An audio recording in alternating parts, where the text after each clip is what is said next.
great seminar today. Sanya Nishtar, who many of you know, but some of you don't, is going to present on a book that she's just published with Oxford University Press called Choked Pipes, which is really a very impressive assessment and prescription with respect to the Pakistani health system. After Sanya presents, we're going to have comments from panelists. Tees Burma, Dr. Gaffar, who runs the Alliance for Health Policy Systems Research, Wim van Lerberg, and David Evans, who will just make a few comments from their various vantage points on the importance of this book. And then we'll open it up for comments. And then Carissa Etienne will give us a few sort of reflections on the seminar before we close at 2 p.m. Sanya is a doctor and cardiologist by training. Those of you that know her will recognize that she often talks about having been trained as a cath jockey, a catheter jockey, meaning somebody who puts catheters into people's arteries and puts stents and opens up occlusions in the coronary arteries. So she comes from a very strong clinical training. But as she looked at the patients that she was treating at that stage of heart disease, she couldn't help but be impressed by the fact that the system and society weren't helping these people prior to a situation where they were having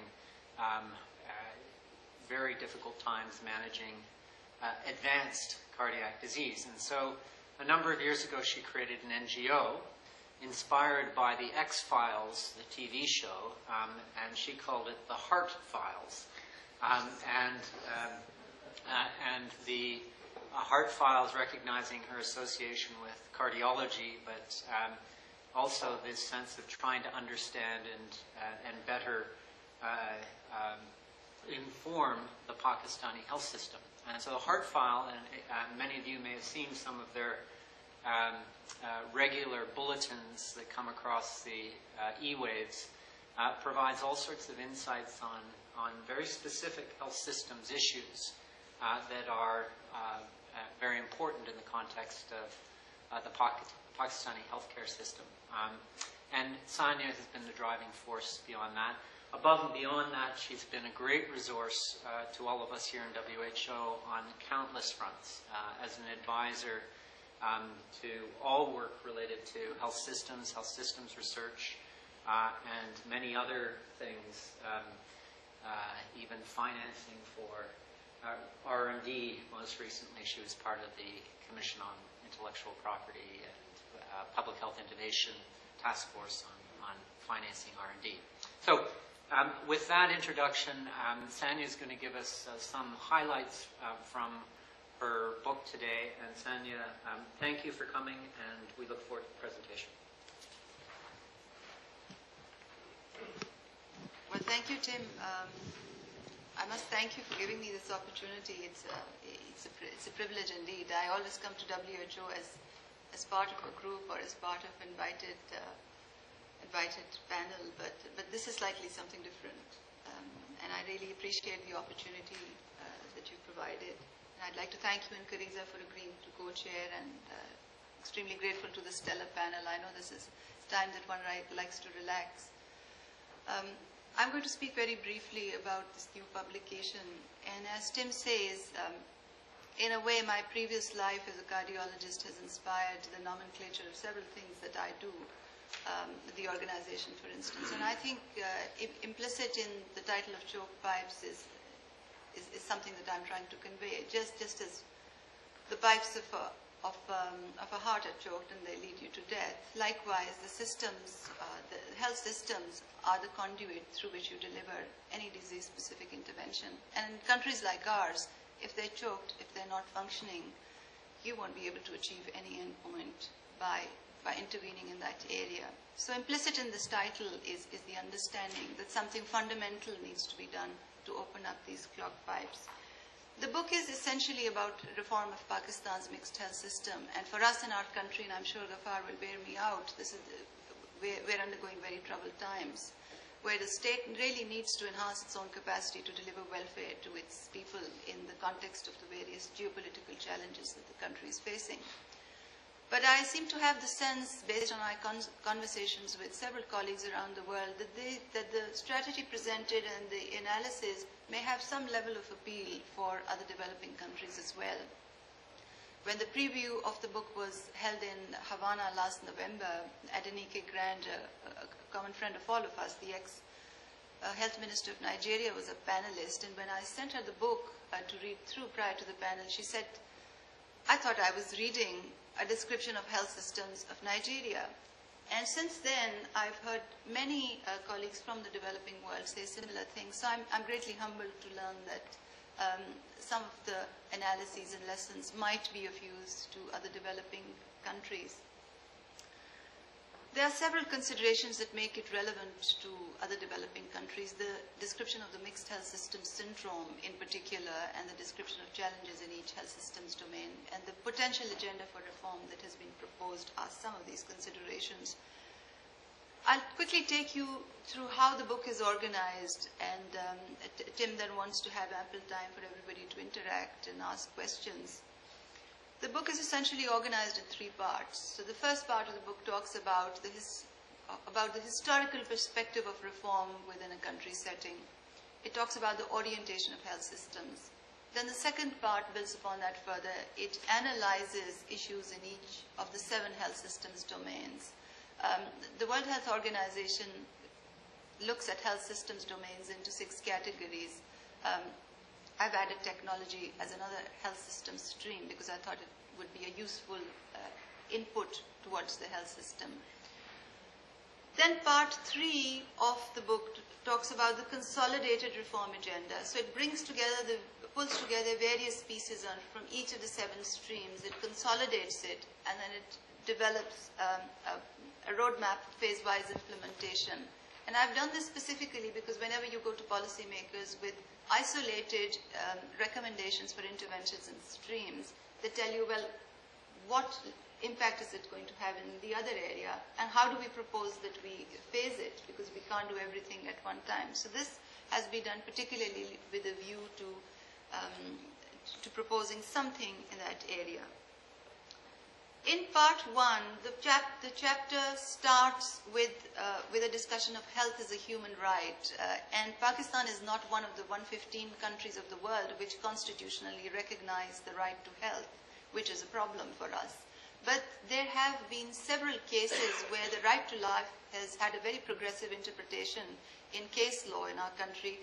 And I've started the description of health systems by looking at the constitutional stipulations, by delving into the previous cases where such progressive interpretations were made. And I've tried to conclude on the note that the constitutional cover is absolutely critical to a reform agenda because towards universal coverage, because it certainly gives it greater legitimacy. The first part in the first chapter then goes on to inventorize the evolution of health initiatives in Pakistan, particularly the ones that had a reform orientation. So there's a very long description of all that was done in the financing arena, all that was done in the service delivery domain, PHC, medicines, and so on and so forth, the various statutes and policy interventions and restructuring arrangements. It discusses the role of donors in each area. And then it ends with a 2-page description of the lessons learned, basically summarizing that everything conceivable has been tested in Pakistan, as it would have in many other developing countries, because many of these interventions come as part of the donor-driven reform agenda, but that nothing has actually come to fruition in terms of making that transformation change that is needed towards universal coverage, because governments come and go, they decide based on whatever is politically expedient. There is no accountability of decision making. There's no accountability of taxpayers' money that is lost in the process. And therefore, when I conclude and talk about the reform agenda, I make a very strong point about having a consensus on the directions forward, because there's no point in doing things in an ad hoc manner and then leaving them halfway. It subsequently, and again the first part, talks about a health systems framework, and it talks about how inputs and outputs in the healthcare domain impact health status, but that there are many critical factors outside of that which impact health status as well. And of course, the importance of social determinants of health is widely recognized. The importance of factors in the intersectoral domain is well known. But what is not known very widely is the impediments that constraints, that governance constraints cause in general, and the manner in which they impact health systems functioning. And a lot of the discussion in the book is about these broader considerations.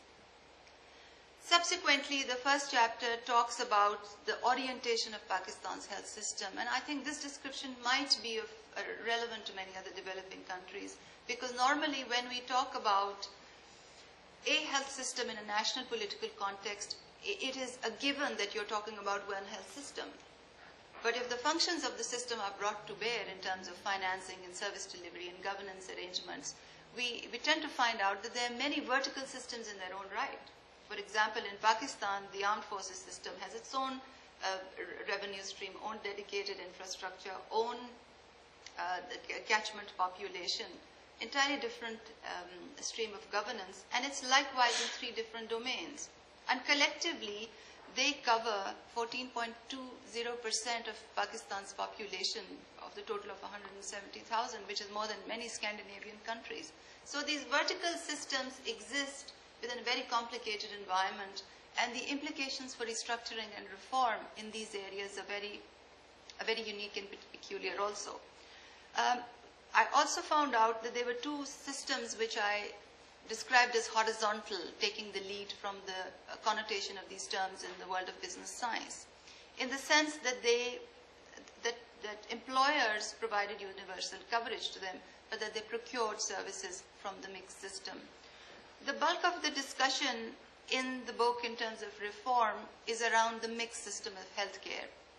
I'm sure it can be argued that any health system is mixed, but by definition, a health system is mixed when there's publicly funded government service delivery coexisting with privately provided market delivery, and where out-of-pocket payments are a major means of health financing. And my understanding is that in most developing countries, that is the case. The book then goes on to describe the 26.12% of the population is near universally covered through the various vertical and horizontal systems, that 73.38% is not, and that is where the bulk of the intervention needs to focus on. It describes the public system of healthcare. It describes the market system of healthcare in great detail, and I'm just showing you data from one of our nationally representative surveys to show how private provision of services is predominant. It then goes on to describe the mixed health system syndrome, and a description of that was also published in the January bulletin, the January issue of the WHO bulletin. Essentially what the mixed health system syndrome says, that there are a triad of determinants which are inadequate public funding for health, an unregulated burgeoning role of the private sector, and lack of transparency in governance. And the 3 act together in a very complicated way to undermine the equity and quality of health services. And if you follow through the arrows, you will get a sense of how underfunding in terms of remuneration will lead providers to work in the private sector, leads to the phenomena of absenteeism and ghost workers, how lack of transparency in procurements would lead to pilferage of supplies from the system. And there are several other things that I don't want to go over because of time considerations. But the end product is low quality of public services and high costs of care. So the equity and quality objectives in healthcare delivery is undermined because of the interaction in this complicated triad.